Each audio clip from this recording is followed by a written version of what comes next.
শুধু ব্লাউজ আর পেটিকোট পরে বসে বসে ফোন টিপছি আর কফি খাচ্ছে নিজের রুমে।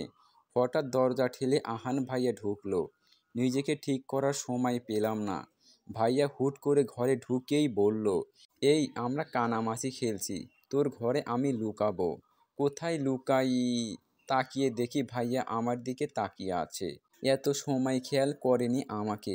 লজ্জায় মাটির নিচে চলে যেতে ইচ্ছে করছে। ভাইয়া খুব জোরে চিৎকার করে উঠল, আর আমি কি করব না বুঝে হাবার মতো দাঁড়িয়ে আছি। ভাইয়া এত জোরে চিৎকার দিছে, মনে হচ্ছে আমার কানের 12টা বেজে গেছে। ভাইয়া চিৎকার করা বাদ দিয়ে দিল দৌড়। খুব লজ্জা লাগছে। সিসি, ভাইয়ার সামনে এভাবে পালানোর জন্য কি আর কোনো ঘর পেল না? আমার রুমেই আসতে হলো। ভালো লাগে না। আমার বড় ভাইয়ের বিয়ে আর গায়ে হলুদ ছিল। বাড়িতে অনেক মানুষ, তাই নিজের রুমে এসে গরমে শাড়ি খুলে বসেছিলাম, কারণ আমার রুমে কেউ আসে না। কিন্তু এই আহান ভাইয়া যে কোথা থেকে উড়ে আসলো কে জানে। যদি কাউকে বলে দেয় তাহলে তো আমার মান সম্মান সব শেষ। আর ভাইয়ার সামনেই বা যাব কি করে? এ ভেবেই কান্না পাচ্ছে। আমার নাম মিহি, সবাই মনু বলে। আসলে মনু বাচ্চাদের বলা হয়। কিন্তু এর কারণ হলো আহান ভাইয়া, উনিই সবাইকে শিখিয়েছেন আমাকে মনু বলে ডাকার জন্য। বাড়ির সব থেকে ছোট সদস্যরাও আমাকে মনু বলে ডাকে। ভেবে আমার কান্না পায়। আর আহান ভাইয়া হলো আমার একমাত্র খালামণির একমাত্র ছেলে, আর ছোট একটা মেয়েও আছে। আর সব থেকে সিক্রেট ব্যাপার হলো আমি মনে প্রাণে আহান ভাইয়াকে ভালোবাসি। কিন্তু তার হাব ভাব কখনো আমার প্রতি কিছু পাইনি, শুধু অপমান করাটাই পাইছি। সে যাই হোক, আহান ভাইয়ার সাথে ওই ঝামেলা হওয়ার পর লজ্জায় আর বাইরে বের হইনি। ঘড়ির দিকে তাকিয়ে দেখি সকাল 8টা বাজে। তবে বাইরে এত চেঁচামেচি মনে হচ্ছে 11টা বাজে। বিরক্ত নিয়ে উঠে ফ্রেশ হলাম। বাইরে যেতে ইচ্ছে করছে না, তবুও রেডি হলাম। না, আজ আর শাড়ি পরবো না। একটা অরেঞ্জ কালারের জামা পরলাম আর চুলগুলো ছেড়ে দিয়েছি। হালকা সাজলাম। সাজার মন নাই, তবুও সাজলাম। কারণ আর যারা আছে তারা সবাই মুখে মেকআপ দিয়ে এমন একটা ভাব নিবে যে কেউ কাউকে চিনতে পারা মুশকিল। এমনকি নিজেরা নিজেদেরই চেহারা আয়নায় দেখে তাই চিনতে পারে না। আর সেখানে আমার সাজ হলো, মন চাইলে ফেয়ার অ্যান্ড লাভলি দিতেও পারি, নাও পারি। হালকা কাজল, হালকা গোলাপি লিপস্টিক, ব্যাস এটাই আমার সাজ। রুম থেকে বের হয়ে যা শুনলাম তাতে আমার মাথায় আকাশে ভেঙে পড়ার মতো অবস্থা। কারণ আহান ভাইয়া সবাইকে বলে বেরিয়েছে আমি নাকি খালি গায়ে বসে থাকি। এই ছেলেটা আমার সব মান সম্মান শেষ করে দিল। আপুদের কাছে গিয়ে একটু বসেছিলাম, কিন্তু সবাই আমার এই ব্যাপারটা নিয়ে খুব মজা নিল। তাই ছাদে যাওয়াই উত্তম। এদের কাছে থাকলে আমার 12টা বাজবে। কিন্তু আহান ভাইয়াকে কোথাও দেখলাম না। একবার পাই সামনে, তখন বুঝাবো অসহ্যকর। ছাদে যাব বলে সিঁড়ির দিকে পা বাড়াতেই হাতে কারো টান পড়ল। তাকিয়ে দেখি আমার ছোট কাকুর মেয়ে, ক্লাস 7-এ পড়ে, তবে পাকা অনেক। কি হয়েছে, হাত ধরে টানতেছিস কেন?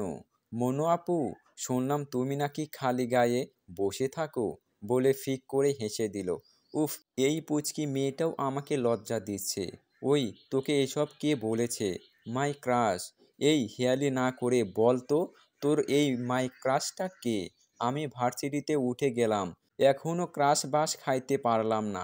আর তুই এইটুকু পুচকি, তোর কিনা ক্রাশ আছে? হুম, আমার ক্রাশ তো আহান ভাইয়া, বলে জিভ কাটলো। কি আহান ভাইয়া তোর ক্রাশ? আপু, কাউকে বলো না প্লিজ। ভাইয়া আমার অনেক বড়, না হলে প্রপোজ করতাম, বাট ভাইয়া অনেক বড়। My bad luck. তুমি কাউরে বলো না যেন। বোঝোই তো, অমন একটা চকলেট বয় সামনে দিয়ে ঘুরলে কার না ভালো লাগে বলো? আমি দিবির কথায় ওর দিকে চেয়ে আসি, ভাবা যায় আহান ভাইয়াকে নাকি ওর ভালো লাগে। বেশ রাগ হলো। মনে হচ্ছিল একটা চর মেরে বলি, আমার প্রপার্টির দিকে নজর দিবি না। কিন্তু তা কখনোই সম্ভব না। অর্পার কথা শুনে আর কিছু ভালো লাগছে না। কিছু খাওয়া উচিত, তাই খাওয়ার জন্য রান্নাঘরে গেলাম। ওমা, সেখানে গিয়ে দেখি আহান ভাইয়া একটা বড় বাটির পুরো 1 বাটি মাংস পরাটা দিয়ে খাচ্ছে। উনার অমন খাওয়া দেখে আমার খিদেটা যেন কেড়ে গেল। কিন্তু রাতের কথা মনে করে আর যেতে ইচ্ছে করছে না। পেছনে ফিরে চলে আসতে নিলেই আহান ভাইয়া ডাক দিল, দেখি মাংসের বাটি আর একটা পরোটা নিয়ে এদিকেই আসছে। কি হয়েছে? কি আর হবে, চল আমার কাজ করে দিবি। আমি আপনার কি কাজ করব? বাড়িতে ফুলসজ্জায় সাজানোর জন্য ফুল আনা হয়েছে অনেক। তো তো কি আমি বসে থাকবো আর তুই ফুলগুলো সব ঠিক করবি? চল আগে। পারবো না। কি বললি? পারবি না? খালাম্মাকে কিন্তু বলে দেব কালকের কথা। কি আর বলবেন, সবাইকে তো বলে দিয়েছেন। আরে ও তো বাচ্চাদের বলেছি, বড়দের তো বলিনি।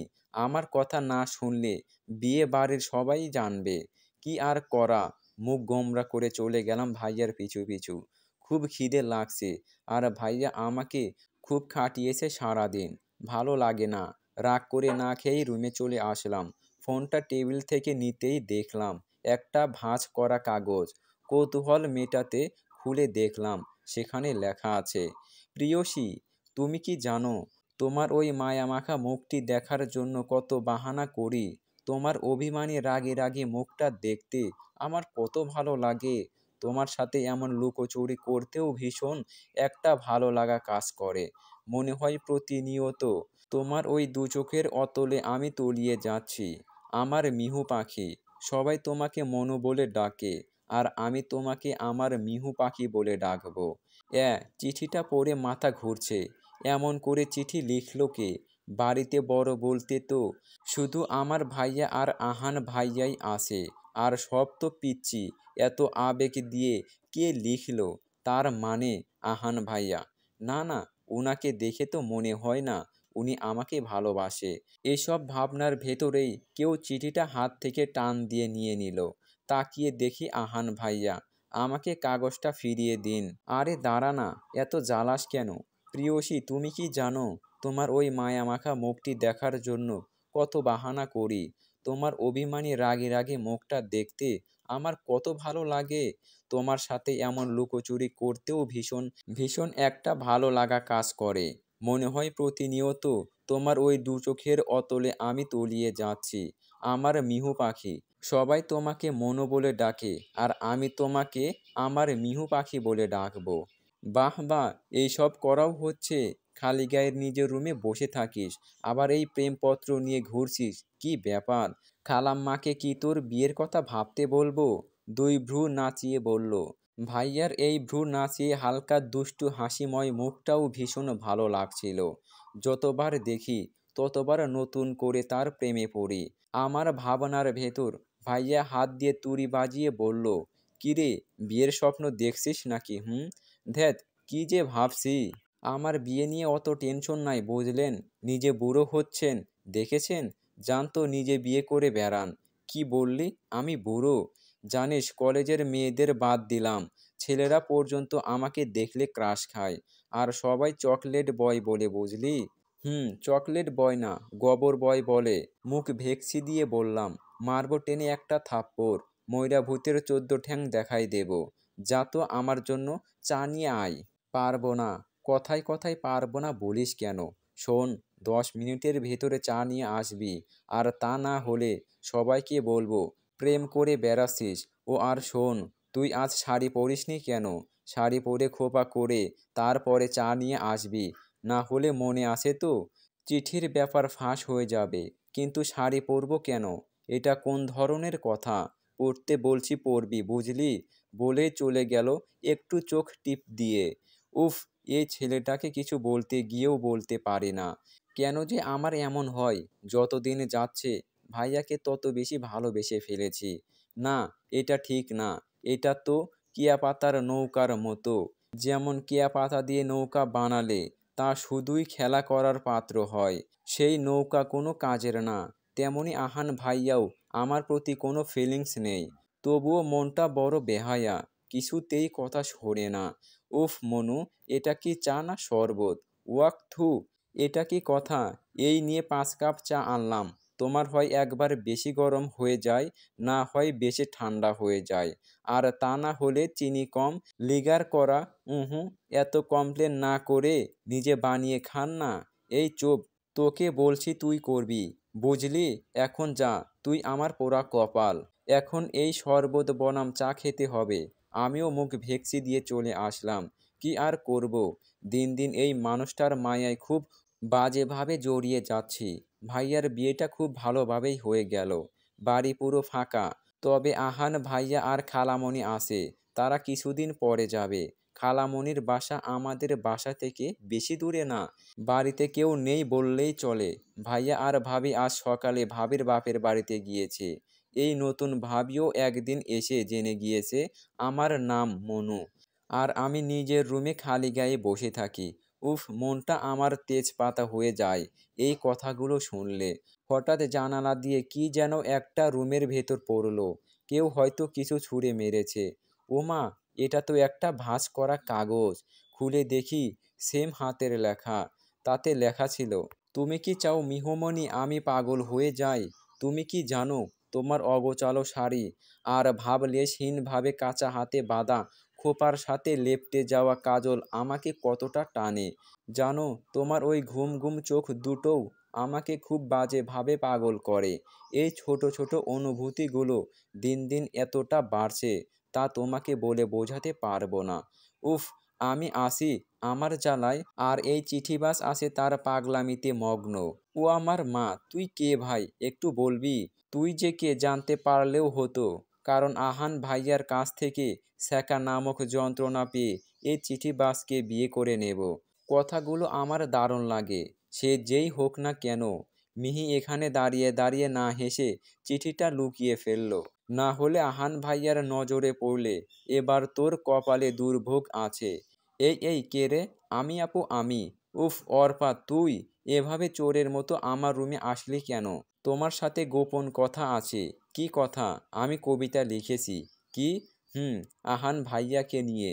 কি লিখেছিস? আমি তোমাকে পড়ে শোনাচ্ছি। অর্পা দ্বিগুণ উৎসাহ নিয়ে শুরু করলো। তুমি আমার মনের মানুষ, তোমার সাথে ফুচকা খাবো ঘাপুস ঘুপুস। তুমি আমার বর্ষার ছাতা, আমি তোমার গায়ের খেতা। তুমি আমার থাম থাম, কাশতে কাশতে বললাম। কি হলো আপু? কিছু না। তুই এইসব কি লিখেছিস? সুন্দর হয়েছে না বলো আপু? এইসব বাদ দিয়ে বই পড়ায় মন দে, ছাগল কোথাকার। কেন আপু? আমি তো মনে করি আমার ভবিষ্যতে কবি হওয়ার সম্ভাবনা 100-তে 100%। আর তুমি তো সবটুকু শুনলে না। না পড়ে তুই যা। তোর এই হাবল মার্কা কবিতায় আমার দম বন্ধ হয়ে আসছিল। আর শুনলে আমি মারা পড়ব। এরই মাঝে হাসি মুখে মা আর খালামণি আমার রুমে ঢুকলেন। কি ব্যাপার, তোরা দু বোন কি করছিস? আমি কিছু বলতে যাব, তার আগেই অর্পা বলল, আপুর কাছ থেকে ম্যাথ পড়ব, তাই কখন আসবো শুনতে আসি। বললে আমার এই ছোট্ট মেয়েটা খুব লক্ষ্মী। ওর মতো ভালো মেয়ে আর হয় না। অর্পা দাঁত কেলিয়ে বলল, আমি যাই, আমাকে আবার পড়তে হবে, সামনে এক্সাম। বাহ, খুব ভালো। এইটুকু বয়সে কত পড়ায় মনোযোগ। এই মা আর খালার কথা শুনে আমার যে কি হচ্ছে তা আর বলে বোঝাতে পারবো না। আর এই মেয়েটাও কত ঢং জানে। শোন না মিহি, বলো, তোর তো 2-3টা ভার্সিটিতে চান্স হয়েছে। আহান যে ভার্সিটিতে পড়ে ওই কলেজেও চান্স হয়েছে দেখলাম। তাই তোর খালাম্মা আর আহান মিলে তোকে ওই ভার্সিটিতেই ভর্তি করবে, বুঝলি? এতে আহান তোকে অনেক হেল্প করতে পারবে। মা আর খালাম্মু আর কিছু সময় কথা বলে চলে গেল। আর আমার হৃদস্পন্দন ঠক ঠক করছে। যাকে দেখতে চায় না তাকেই দেখতে হবে। আর আহান ভাইয়াও আসে। তার কি দরকার ছিল আমাকে মাতব্বরি করে তার কলেজে ভর্তি করতে? যদি পুরনো খামে নতুন করে কোনো চিঠি আসে তবে তুমি ভুলে যেও না আমায়। কারণ আমি এখন যেমন তোমাকে ভালোবাসি, পরেও তেমনটাই ভালোবাসবো। শুভ সকাল মিহু পাখি। সকাল সকাল ঘুম ভাঙতেই এই চিঠিটা পাওয়ায় বেশ বিরক্ত হয়ে গেছিলাম, কিন্তু এই চিঠিটা পড়ে অতটাও খারাপ লাগেনি। এই চিঠিবাজের চিঠির প্রেমে পড়ে যাচ্ছি কেন? এমন লুকোচুরি খেলছে কেন? আর আমি তো আহান ভাইয়াকে ভালোবাসি। তাহলে এই চিঠিবাজ এর চিঠির প্রেমে পড়ে যাচ্ছি, এটা ঠিক না। কিন্তু আহান ভাইয়া তো আমার দিকে ফিরেও তাকায় না। আহান ভাইয়া প্রেম করলে বা বিয়ে করলে ছ্যাঁকা খাওয়ার পর ওই চিঠিবাজকেই বিয়ে করে নেব। ধ্যাৎ, কী সব ভাবছি আজ ফার্স্ট ডে ভার্সিটিতে। এসব না ভেবে রেডি হয়ে নেওয়াই ঠিক হবে। উফ মা, এভাবে ঠেলে ঠেলে গালের ভেতরে ভাত ঢোকাচ্ছ? মনে হচ্ছে আমি এ জীবনের প্রথম ভাত খাচ্ছি, আর এই ভাতগুলো না খেলে মারা যাব। ওরে মিহি, কথা বলিস কেন? দিন দিন রোগা হয়ে যাচ্ছিস। বিয়ে দিতে হবে তো। বেশি বেশি করে খেয়ে মোটা হওয়া, বুঝলি? ও দাদি, তুমি আমার বিয়ে নিয়ে পড়লে? সবে ভার্সিটিতে উঠলাম, একটু লাইফটা নিজের মতো এনজয় করব, তা না? ভুল কি বলেছে? তোমার বিয়ে দেওয়া লাগবে না তো কি? বড় হয়ে গেছিস, বিয়ে তো দিতেই হবে।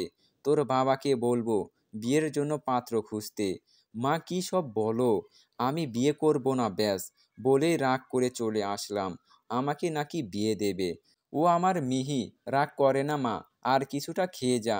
মা ডাকতে থাকুক, আমি কথা বলবো না। রুমে গিয়ে নিজের ব্যাগ নিয়ে বের হতেই অর্পার সাথে দেখা।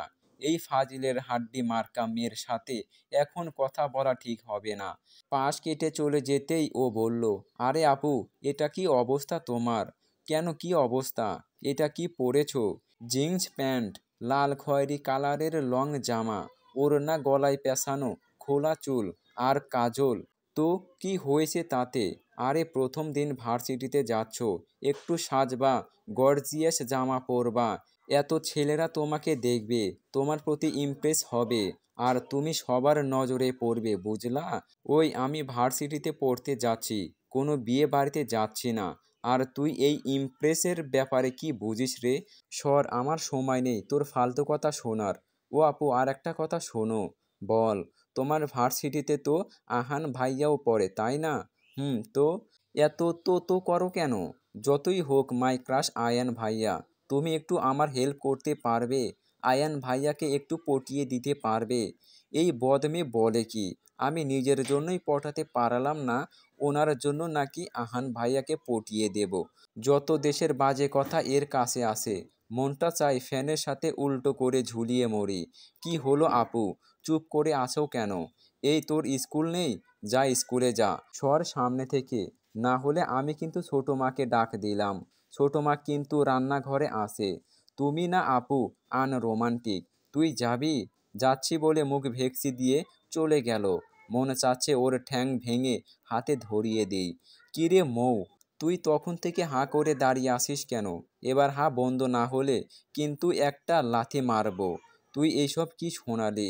ভাই, এত ভালোবাসা দিয়ে আমাকে কেউ 2 লাইন লেখলে আমি তো পটে যেতাম রে। আর তুই আহান আহানের পেছনে পড়ে আসিস, যে তোকে পাত্তা দেয় না। কি বললি তুই? শোন, আহান ভাইয়ার সম্পর্কে একটাও বাজে কথা আমি মানব না। তুই আমার বেস্ট ফ্রেন্ড, না অন্য কিছু। কেন, আমি কি করলাম? আহান ভাইয়াকে নিয়ে পড়ে আসিস মানে কি? আর সে আমাকে পাত্তা দেয় না মানে কি? সত্যিই তো বললাম। সে তো তোকে, ওই ওই সত্যিবাদী তুলসী পাতা, সর সামনে থেকে। কই আমাকে একটু সাপোর্ট দিবি তা না? বাল একটা, সর, কাছে আসবি না। কেন যে তুই এই কলেজে চান্স পালি?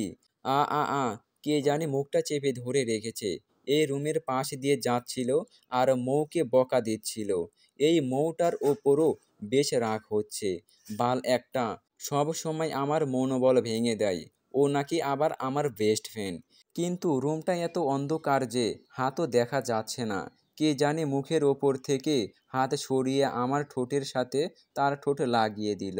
এত জোরেই চেপে ধরেছে যে আমি একটুও নড়তে পারছি না, আর চেঁচাতেও পারছি না। সে তার ঠোঁটের সাথে আমার ঠোঁটটা লাগিয়েছে তো লাগিয়েছে, ছাড়ার নাম পর্যন্ত নিচ্ছে না। খুব ভয় করছে, কিন্তু এই পারফিউমটা আমার চেনা লাগছে। মনে হচ্ছে আহান ভাইয়াই আমাকে এভাবে ধরেছে, কিন্তু ইনি তো আমার দিকে ফিরেও তাকায় না। উফ, এই ছেলেটা কে? কিছু সময় পর আমাকে ছেড়ে দিল, আর আমি চেঁচামেচি করছি, কিন্তু কেউ আসছে না। একটু পরে দরজাটা খুলে গেল। বাইরে বের হয়ে দেখলাম একটা ভাঁজ করা কাগজ। খুলতেই দেখলাম তাতে লেখা, ভালোবাসা যদি শস্যক্ষেত হয় তাহলে বিশ্বাস তার বীজ, আর পরিচর্যা হলো তার আবেগ। মনে করো আমি সেই আবেগের বশেই আমি তোমার এতটা কাছে এসেছি। আর বিশ্বাস করো, অনেকবার নিজেকে সামলানোর চেষ্টা করেছি, কিন্তু পারিনি। ও আজ তোমাকে খুব সুন্দর লাগছে। না সাজলেই শুধু কাজলেই আমার মিহু পাখিকে অপসরীর মতো লাগে। এটা কি ছিল? আমার মাথাটা আর বোধহয় কাজ করবে না। আহান ভাইয়া এই কলেজে পড়ে, আর এই চিঠিবাজও এই কলেজেই পড়ে। আহান ভাইয়া জানতে পারলে তো দুনিয়া লয় করবে। এবার আমি কি করব? মন চাচ্ছে এখান থেকে ছুটে পালিয়ে যাই, মায়ের কথা মতো বিয়ে করে ফেলি। ভাই, এটা তুই কি করলি? মেয়েটাকে প্রথম দিনই ছোট মানুষ ভয় পেয়েছে হয়তো। আজকেই এমনটা না করলেও পারতি। উফ, থামবি শাওন?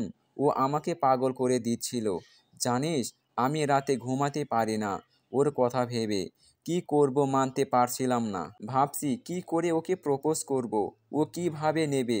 যতই হোক ও আমার বোন। যদি বাসায় বলে দেয়, আমি তো সব সময় ওর সামনে এমনভাবে থাকি, ও কিছু বুঝতেই পারে না আমার অনুভূতি। তোকে ভাবতে চেয়ে মনে যদি প্রেম হতো কেমন হয়? তবে অন্য কিছু ভাবছি ইশারায়। বেহায়া মন কেন খোঁজে না অকারণে তোকে? আমার সাজানো গল্পরা শুধুই তোকে ঘিরে। খুব ভালোবাসি তোকে মিহু পাখি। ওর সামনে গিয়ে এভাবে বলবে, হবে না দোস্ত। অমন হাঁ করে আসছিস কেন বাল? না, আসলে তুই একটা মেয়ের প্রেমে পড়ে দিন দিন কবি হয়ে যাচ্ছিস। এটা নিতে পারছি না ভাই। কেন? এটা বললে কি ও কি বাড়ি নলে দেবে? রাজি হবে না? সে আমি জানি না। ওর ছোট মাথায় তোর এই কবি মার্কা কথাগুলো ঢুকবে কিনা সন্দেহ আছে। তার ওপর তুই ওকে যে পরিমাণে জ্বালাস, কি জানি কি করবে। কি বলিস? কিস করে আসলাম, আর ও এখন রাজি না হলে আমি তো পাগল হয়ে যাব ভাই। কিছু তো একটা করতেই হবে। কি যে করি? কি করবা আহান? কে? আমি? চিনতে পারছো না? ও মীরা, আহানের ক্লাস ফ্রেন্ড। আর আহানকে ভালোবাসে, কিন্তু আহান পাত্তা দেয় না। কি করবা? আর কি সব বলছো? কিছু না, বলো না। তোমার না জানলেও চলবে, বুঝলা? সেটা সময় বলবে। আর তুমি যে কেন আমাকে ইগনোর করছো তাও আমি জানতে পারবো। কার জন্য তুমি আমার থেকে দূরে থাকো। এই বলে চলে গেল মীরা। উফ, এ মেয়েটাও না পারে বটে।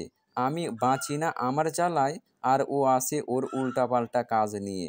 যাই বলিস, তোর মার কিন্তু মীরাকে বেশ পছন্দ। কি বলিসনি কেন? মনে ছিল না? সে যাই হোক, কিন্তু মিহুকে প্রপোজ করব কি করব না এটাই ভেবে কুল পাচ্ছি না। যদি বাড়িতে বলে দেয়, এইসব কি মিহি, তোর চিঠিবাজ এখানেও? আই মিন, ইউ মিন কি? তখন থেকে আই মিন করে যাচ্ছিস। বলবি বাল একটা। আসলে আই মিন, এটা তোর আহান ভাইয়া না তো? কি যে বলিস? উনি হলে তো আমি নাচতে নাচতে গিয়ে ওনার কোলে উঠতাম। কি, তুই ভাইয়ার কোলে উঠবি? হুম, ভাইয়া হলে তো উঠতাম, কিন্তু উনি তো আমার দিকে ফিরেও তাকায় না। যাই বলিস, আমার কেমন কেমন লাগছে এটা আহান ভাইয়াই। বুঝছি, আমাকে মিথ্যা সান্ত্বনা দিস না, কষ্টে আমার বুকটা ফেটে যায়। যাই হোক, কিন্তু তুই বারবার টিস্যু দিয়ে ঠোঁট মুছছিস কেন? কি হয়েছে দেখি? কই কিছু হয়নি। না না, দেখা। মিহির ঠোঁটের ওপর থেকে হাত সরিয়ে দেখে কামড়ের দাগ। এটা কি মিহি, তোর ঠোঁটে কামড়ের দাগ কেন? কই না তো। ও কিছু না। অনেক দেরি হয়ে গেছে, চল বাড়ি যাই। মাঠের মাঝখানে বসে থাকার কোনো মানে হয় না। মা টেনশন করবে বলেই উঠে দাঁড়ালো। পেছন থেকে কে যেন মিহির মাথায় টোকা মারলো। কে রে বলে পিছনে ফিরতেই দেখে আহান। আহান ভাইয়া, আপনি? কেন, অন্য কাউকে আশা করেছিলি নাকি? না মানে, আসলে কি মানে করছিস? আর এখানে বসে কি করছিস? ছেলে দেখছিস নাকি? আর তুই আমার সাথে দেখা করিসনি কেন সকালে? কলেজে এসে আমার তোকে খুঁজে বেড়াতে হলো কেন? তাও এই দুপুরে তোকে খুঁজে পেলাম। সত্যি কথা বল, কি করছিলি? কোথায় ছিলি? এমা, ভাইয়া এমনভাবে বলছে কেন? ভাইয়া কি আমার সেই রুমের ব্যাপারে জেনে গেল? এরে বাবা, তা হলে তো আমি শেষ। মা কালকেই বিয়ে দিয়ে দেবে। ভাইয়ার সামনে আজ ঠান্ডা থাকলে চলবে না। কি হলো বল? হবে। আমি এ কলেজে সিনিয়র, আর তুই এখন থেকে কলেজে এসে আমাকে সালাম দিয়ে ক্লাসে যাবি। আর ক্লাস শেষ হলে আমার সাথে দেখা করে তারপর যাবি। এ, আমার ঠেকা পড়েছে আপনাকে সালাম করতে। করবি না? না, খুব বেশি বার বেড়েছিস। দাঁড়া, তোর ব্যবস্থা করছি। কি কচু করবেন আপনি? দেখিস কি করি। দেখবানি। আহান চলে গেল। মিহি যেন হাঁফ ছেড়ে বাঁচল।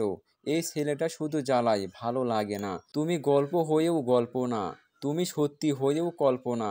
জানো, তোমার ওই চোখ দুটো আমায় কতটা টানে তোমার প্রতি, তুমি জানো না।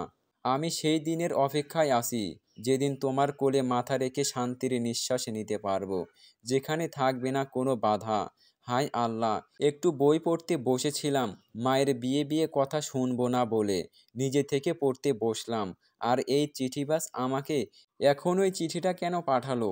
Very bad. এটা ঠিক না। আমার মনোসংযোগ নষ্ট করা একদম ঠিক হয়নি।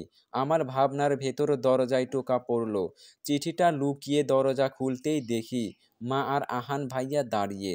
কিন্তু এরা এখানে কেন? আহান ভাইয়া আমাদের বাড়িতে কি করতে এসেছে এই অসময়ে? এই শর্ত দরজার সামনে হাবার মতো দাঁড়িয়ে আছে। আমাকে ঠেলে দুজনেই রুমে ঢুকলো। কি হয়েছে মা, তোমরা এখানে?